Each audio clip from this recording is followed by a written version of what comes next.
தலைக்கணம் குறைய தலையால் வணங்குவது. உலகம் சிரிப்பது, ஸ்லாகிப்பது இருக்கட்டும். ஆத்மார்த்தமாக ஒருத்தனுக்கு எது நல்லது, எப்படி இருந்தால் அவனுக்கு உள்ளூர ஒரு நிறைவு, நிம்மதி ஏற்படுகிறது? பாரம் தூக்கினால் நிம்மதியா, அதை இறக்கி போட்டால் நிம்மதியா? பாரம் என்றால் இந்த சம்சார சாகரத்தில் ஏற்படுகிற கஷ்டங்களின் பாரம் மட்டும் இல்லை. பெரிய பாரம் அகம்பாவம்தான், தற்பெருமைதான். அதை இறக்கினாலே நிரந்தர நிம்மதி. அப்படி இறக்குவதற்கு சகாயம் செய்யும் கிரியைதான் ஒரு மனுஷ சரீரத்தில் பூமிக்கு ரொம்ப எட்டத்தில் இருக்கிற சிரசை ஒரே இறக்காக மற்ற அவயவங்களுக்கு சமஸ்தானத்தில் இறக்கி பூமியோடு பூமியாக போட்டு நமஸ்கரிப்பது. சிரசே பிரதானம் என்ற பெருமையை தியாகம் பண்ணி அதையும் என்சானில் ஒன்றாகவே எளிமைப்படுத்தும் கிரியை. பிரத்தியார் இறக்கினால் அவமானம், நாமே இப்படி தலையை இறக்கினாலோ பகுமானம், வெகுமானம். வினய சம்பத்து என்றே சொல்லும் வெகுமதி. தலைக்கணம் மூளை பெருமை போகவே தலையால் நமஸ்கரிப்பது. தலையே நீ வணங்காய் என்றுதான் அப்பர் சுவாமிகள் பாடியதும். குப்புற விழுவது ஏன்? ஒருமுகமாக இந்த காரியத்தை பண்ண வேண்டும். அப்போது பராக்கு பார்க்கக்கூடாது என்பதால்தான் வெளியிலே ஒன்றையும் பார்க்காமல் பூமி பக்கமாக தலையை குனிந்து கொண்டு குப்புரவாக்கில் நமஸ்கரிப்பது. மற்றவர்களால் தலைக்குனிவு ஏற்படுவது அவமானம், நாமே குனிவது பகுமானம்.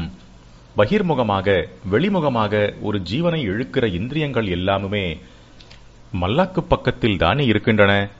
அவை எல்லாவற்றையும் லோகத்தின் திசையில் இருந்து திருப்பவே குப்புற நமஸ்கரிப்பது. குப்புற விழுகிறது, முதுகு காட்டுகிறது, புறமுதுகு காட்டுவது என்கிறது. இதெல்லாம் அவமானம். ஆனால் மானம் என்பது நான் என்கிற அகம்பாவம் இருக்கிற போதுதானே முக்கியம். மனுஷ வாழ்க்கையிலே நான் பாவமும் மானமும், அதோடேயே அவமானமும் அபிமானமும் தான். இந்த எல்லாமும் இல்லாமல் இருக்க முடியாதுதான். இவை இல்லாமல் மட்டும் இருந்தால் நாமே ராஜாதான். என்ன ராஜா? ஆத்மா ஜெயித்த ராஜா, ஜீவன் முக்தன் என்னும் ராஜா. அப்போது நமஸ்காரமே இல்லை. ஆனால் நம்மாதிரி நிலையிலே வாழ்க்கை நடத்துகிற மான அவமானங்களை அவசியமான இடங்களில் வைத்துக் கொண்டே இருப்போம். ரொம்பவும் அதை கொண்டாடிக் கொண்டு இல்லாமல் கொஞ்சம் அடக்கி வைத்துக் கொண்டிருப்போம். ஆனால் அதை வைத்துக் கொள்ளாமலே இருக்கிற இடங்களும் உண்டு என்று அறிவு பெற்று அங்கே மட்டும் தூக்கி போடுவோம். அந்த இடங்கள் என்ன? ஈஸ்வர சன்னிதானம், மகான்கள் பெரியவர்களின் சன்னிதானம்தான். அங்கே மானமே வேண்டாம், குப்புற விழுவோம், புறமுதுகு காட்டுவோம். ஆத்ம ஜெயம் என்று சொன்னேனே, அந்த வெற்றிக்கு ஏற்றுகிற முதல் சின்னப்படியாக இங்கே இப்படி புறமுதுகு காட்டுவோம். பிற இடங்களிலும் ரொம்பவும் மானாவமானம் கொண்டாடிக் கொண்டில்லாமல் கொஞ்சமாவது அடக்குவதற்கு இதுவே சகாயம் செய்யும். மரியாதை ஸ்தானத்தில் இருப்பவர்களுக்கு முன்னால் நிற்கிற போது புறமுதுகு காட்டப்படாதுதான். விடைபெற்றுக் கொள்ளும் போது கூட முதுகை காட்டாமல் முன்னால் பார்த்து கொண்டேதான் பின்னுக்கு போக வேண்டும். செங்குத்தாக நிற்கிற போது அப்படி. செங்குத்து அகங்காரம் ஓங்கி நிற்பதற்கு அடையாளம் என்பதால் தானே தரையோடு விழுகிறோம். இப்படி நேர்மாறாக தரையோடு கிடக்கிற போது முதுகைத்தான் காட்டணும். தியானம் என்றால் அப்போது செங்குத்துதான். கொஞ்சம் கூட துய்யப்படாது. விரைப்பாய் உட்காரணும். தலையும் குனியவே படாது. தலைகுனிவு கூடாது. அது பெரிய விஷயம், பெருமை தருகிற விஷயம். அது ஆத்மாவுக்கு நல்லது செய்கிற பெருமை. ஆனாலும் அதுவும் கூட பக்குவமற்ற ஸ்திதியில் தப்பான அகம்பாவ பெருமைக்கு கொண்டு விடலாம். அதற்கு சிறுமை மருந்து கொடுக்க வேண்டும். அந்த மருந்துதான் நமஸ்காரம். அப்போது பெருமை உசத்தி கொஞ்சம் கூட கொண்டாடிக் கொள்ளாமல் தலையை குனிந்து கொண்டு முதுகை காட்டிக்கொண்டு தாழ கிடக்க வேண்டும். கிடக்கிறபடி கிடந்துவிட்டால் அதுவே நல்ல நெய், பணங்கள் கண்டு போட்ட லேகிய மருந்தாக ருசிக்கும். அருள் மழை சேரும் தாழ்நிலை. உசத்தி ஒன்றும் வேண்டாம், தாழவே இருக்க வேண்டும். உயர்மட்டத்தில் ஜலம் நிற்காமல் தாழ்மட்டத்திலேயே சேர்கிற மாதிரி நாம் மனோபாவத்தில் தாழ இருந்தால்தான் கிருபா வருஷம் அருள் மழை நம்மிடம் பாய்ந்து வந்து தேங்கி நிற்கும். அதற்கு அடையாளமாகத்தான் தலையோடு கால் சரீரத்தை நிலமட்டத்தோடு தாழ்த்தி கிடப்பது. சாஷ்டாங்க நமஸ்காரம். இதற்கே சாஷ்டாங்க நமஸ்காரம் என்று பெயர். சாஷ்டாங்க என்றால் 8 அங்கங்களோடு கூடிய என்று அர்த்தம். நம்முடைய 8 அங்கங்கள் பூமியில் படுகிற விதத்தில் நமஸ்கரிக்கிறதே சாஷ்டாங்க நமஸ்காரம். பொதுவாக இந்த 8 அவயவங்கள் என்னவென்று நினைத்துக் கொண்டிருக்கிறார்கள் என்றால், முன்னந்தலை தோள் 2, கை 2, மார்பும் வயிறும் சேர்ந்த டார்சா என்கிற கபந்த பாகம், கால் 2 ஆகிய 8 அங்கங்கள் நிலத்தில் படிவதால் ச அஷ்ட அங்கம், அஷ்டாங்கம் என்று பெயர் என்று நினைத்துக் கொண்டிருக்கிறார்கள். அந்த அஷ்ட அங்கங்கள் என்னென்னவென்று வேறே எப்படியெல்லாம் பல தினுசாக சொல்லியிருக்கிறது என்று ஒருத்தர் எழுதியிருக்கிறார். அதில் ஒரு தினுசுப்படி தலை, முகவாய்க்கட்டை, காது 2, கை 2, கால் 2 என்று 8 கணக்கு சொல்லியிருக்கிறது. தலை, அதாவது நெற்றியின் உச்சிபாகம், கபாலம் பூமியில் படும்போது மோவாய்க்கட்டையும் படுவது என்றால் முடியாது. ஒரு சமயத்தில் 2இல் 1 பட முடியும். அது மாத்திரமில்லை, தலையோடு கால் குப்புற கிடக்கும் போது காது எப்படி பூமியில் பட முடியும்? ஆகையினால் இங்கே ஒரு சமயத்தில் இல்லாமல் அடுத்தடுத்த செய்கிற பல காரியங்களை ஒன்று சேர்த்து 8 அங்கம் பூமியில் படுவதே சாஷ்டாங்க நமஸ்காரம் என்ற கிரியையாக அர்த்தம் பண்ணிக்கொள்ள வேண்டும். அந்த பல காரியங்களில் எல்லாருக்கும் தெரிவது என்னென்னவென்றால், தலையை பூமியில் படவிட்டு குப்பர விழுவது சரீர சமர்ப்பணமே நமஸ்காரம் என்றால், சரீரம் என்கிற போது குறிப்பாக மார்பும் வயிறும் சேர்ந்த கபந்த பாகத்தை தான் நினைக்கிறோம். ஹிருதயம், சுவாசகோஷம், ஜீரண உறுப்புகள் எல்லாம் அதோடு முதுகெலும்பும் உள்ள ஜீவ மூலமுமான பாகம் அதுதானே. மூளையை அகம்பாவ மண்டைக்கணம் ஏறாமல் இறக்க சிரசை இறக்குகிறோம் என்றால், ஜீவனுக்கு ஜீவன் தருகிற சரீரத்தை, கபந்தத்தையும் கீழே போடத்தான் வேண்டும். அது முக்கியம். ஆனால் இப்போது நான் சொன்ன கணக்கில் அதை சேர்க்க காணோம். இதே மாதிரி கபந்த பாகத்தோடு 2 காலையும் கூட விட்டுவிட்டு இன்னொரு கணக்கும் கொடுத்திருக்கிறது. அதன்படி கை என்று ஒரே பாகமாக நான் சொன்னதை புஜம் ஆம் என்றும் ஹஸ்தம் ஹேண்ட் என்றும் காட்டியிருக்கிறது. இன்னும் பல தினுசாகவும் சொல்லியிருக்கிறது. படித்தால் ஒரே குழம்பலாக ஆகும். நமஸ்காரத்தில் இத்தனை தினுசா எதை பண்ணுவது என்று குழம்பிக் கொண்டு நமஸ்காரத்தின் திசைக்கு ஒரு நமஸ்காரம் என்று ஓடிப்போய்விடத் தோன்றலாம். ஆனபடியால் பேச்சு இழுத்து கொண்டு போனதில் இதுவரை நான் சாஷ்டாங்க விஷயமாக சொன்ன தினுசுகளை மறந்துவிடுங்கள். இப்போது சம்பிரதாயம் அறிந்த பெரியோர்கள் எப்படி பூர்வ சாஸ்திர ஆதாரப்படி 8 அங்கங்களை வகுத்து கொடுத்திருக்கிறார்களோ அதை சொல்கிறேன். அதை மட்டும் எடுத்துக்கொள்ளுங்கள். பூர்வ சாஸ்திரங்களில் 2இல் இந்த 8 அங்கங்களில் 7 அங்கங்களை ஒரே மாதிரி சொல்லியிருக்கிறது. ஒன்று வியாச ஸ்மிருதி. அதில் தோர்பியாம் பத்யாம் ஜானுப்யாம் உரசா சிரசா திருச்சா மனசா வாசச்சா சேதி பிரணாமோ அஷ்டாங்க மீரிதா என்று இருக்கிறது.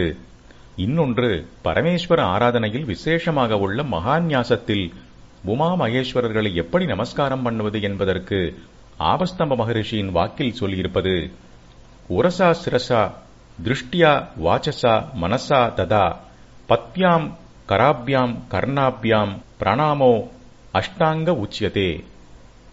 முதலில் சொன்னதன்படி வரிசை கிரமமாக கை, பாதம், முழங்கால், முட்டி, மார்பு, தலை, கண், மனஸ், வாக்கு என்பது 8 அங்கங்கள்.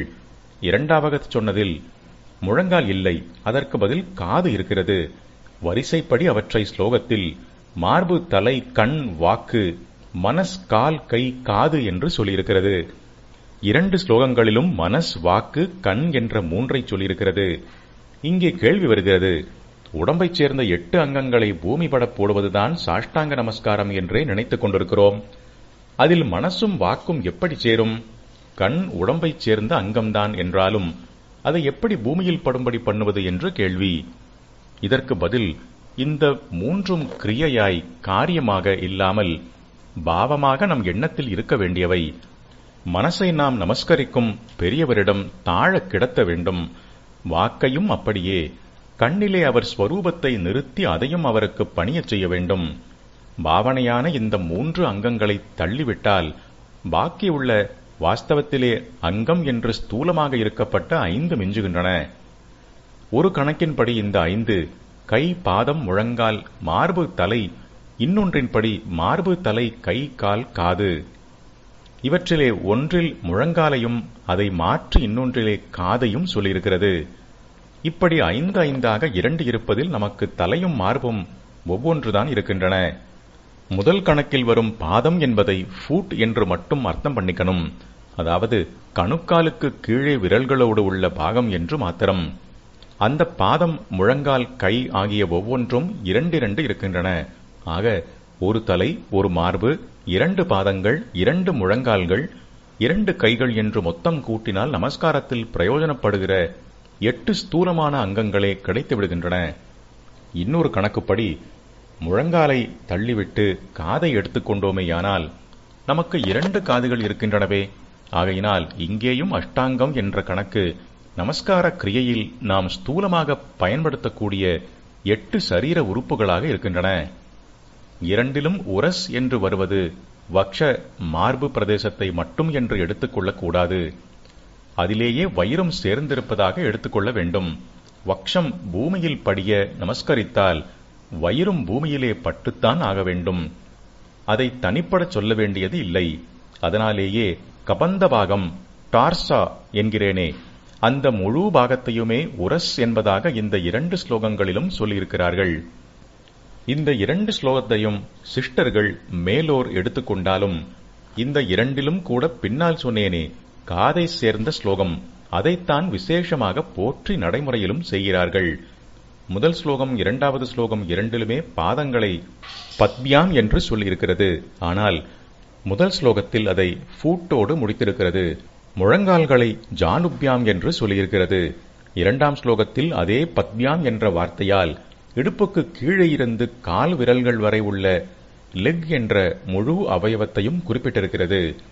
இப்படி அந்த பாகம் முழுதையும் சொன்னால்தான் இங்கே தனியாக முழங்காலை மறுபடி சொல்ல வேண்டியது இல்லை என்பதால் அதை தள்ளி குறைகிற அந்த அவயவத்துக்கு பதிலாக காதை சேர்த்திருக்கிறது. இதைத்தான் சாஸ்திரஞர்கள் விசேஷமாக எடுத்துக்கொண்டிருக்கிறார்கள் என்றேன். சாஸ்திர ரீதியில் காது ரொம்ப முக்கியமான அங்கம். சகல சாஸ்திரத்துக்கும் மூலமான வேதமே ஸ்ருதி என்பதாக காதால் கேட்டு அபியாசம் பண்ண வேண்டியதாகத்தானே இருக்கிறது. பஞ்சபூதங்களின் உச்சியில் உள்ள ஆகாச தத்துவத்துக்கே உரித்தான சப்தம் என்ற தன்மாத்திரையை கிரகிப்பது காதுதான் என்ற பெருமை அதற்கு இருக்கிறது. காதில் கங்கை இருக்கிறாள் என்று ஐதீகம். அதனால்தான் பிராணாயாமம் முடிகிற இடத்தில் மூக்கை பிடித்துக் கொண்டிருக்கிற கையில் வெளிசுவாசத்தில் அசுத்தம் பட்டு விடுகிறது என்பதால் அதை சுத்தி செய்து கொள்ள கங்கை இருக்கிற அவயவமான காதை அந்த கைவிரலால் தொட்டுக்கொள்வது. சரி, நமஸ்கார கிரியையில் காது பூமியில் படும்படி எப்படி பண்ணுவது? அதை சொல்வதற்கு நமஸ்காரம் என்பதை ஆரம்பத்தில் இருந்து எப்படி பண்ண வேண்டும் என்று ப்ரொசீஜர் சொல்ல வேண்டும். அதுவும் அவசியம் சொல்ல வேண்டியதுதானே. பெரியவர்கள் காது உள்பட அஷ்டாங்கங்களால் எப்படி நமஸ்கரிக்கிறது என்று தெளிவாக சொல்லியிருக்கிறார்கள். அதன்படி சாஷ்டாங்க நமஸ்காரமாக சரீரத்தை கிடத்தும் போது தலையில் நெற்றிக்கு மேல் பகுதியை பூமியில் பதியும்படியும் வைத்து மார்பு வயிற்று பிரதேசங்களும் அப்படியே பதியுமாறு இருக்க வேண்டும். அப்போது தானாக கால்பாகம் முழுவதும் தரையில் படிந்துவிடும். அப்புறம் வலது கையை முழு நீளமும் முன்பக்கமாக முகத்தின் வலது பக்கத்துக்கு பேரலாக இணையாக நீட்ட வேண்டும். இடது கை தோளில் இருந்து முழங்கால் வரை ஒட்டியிருக்குமாறு பதித்து முழங்கைக்கு கீழ்பாகத்தை மேற்புறமாக மடிக்க வேண்டும். இந்த நிலையில் உள்ளங்கைகள் 2ஐயும் விரித்து பூமியை தொட்டபடி இருக்க வேண்டும். அதற்கு அப்புறம் இதையே மாற்றி இடது கையை முகத்துக்கு இடப்பக்கமாக முன்னால் நீட்டி வலது கையை உடம்போடு பின்னால் சேர்த்தாற்போல பின்னால் மடித்து நீட்ட வேண்டும். அப்புறம் 2 புஜங்களும் நன்றாக பூமியில் பதிகிற மாதிரி 2 கைகளையும் பின்பக்கம் தொடை வரைக்கும் நீட்டி அந்த பகுதியோடு ஒட்டினாற்போல் வைத்திருக்க வேண்டும். அதாவது கையை முன்பக்கம் நீட்டுகிற போது உள்ளங்கை பூமியில் பதிகிறபடியும் பின்பக்கம் நீட்டுகிற போது பூமியை தொடாமல் தொடைப்பகுதியை ஒட்டிருக்கும்படியும் பண்ண வேண்டும். இதற்கு அப்புறம்தான் காது சமாச்சாரம் வருகிறது. சிரஸ் மார்பு வயிறு பிரதேசங்கள் 2 கைகள் 2 கால்கள் எல்லாம் இப்படி தண்டாகாரமாக கழியைப் போல் கிடக்கிறவர் இப்போது முகத்தை மாத்திரம் வலது பக்கமாக ஒருக்களித்து அந்த பக்கத்து காதை பூமியில் பதியவிட வேண்டும். அப்புறம் அதேபோல் முகத்தை இடது பக்கம் ஒருக்களித்து இடது காதை பதிக்க வேண்டும். அதற்கு அப்புறம் 2 கைகளையும் நன்றாக முன்னால் நீட்டி ஒன்று சேர்த்து அஞ்சலி பந்தம் செய்ய குவித்து கும்பிட வேண்டும். அதோடு நமஸ்கார கிரியை பூர்த்தியாகிறது.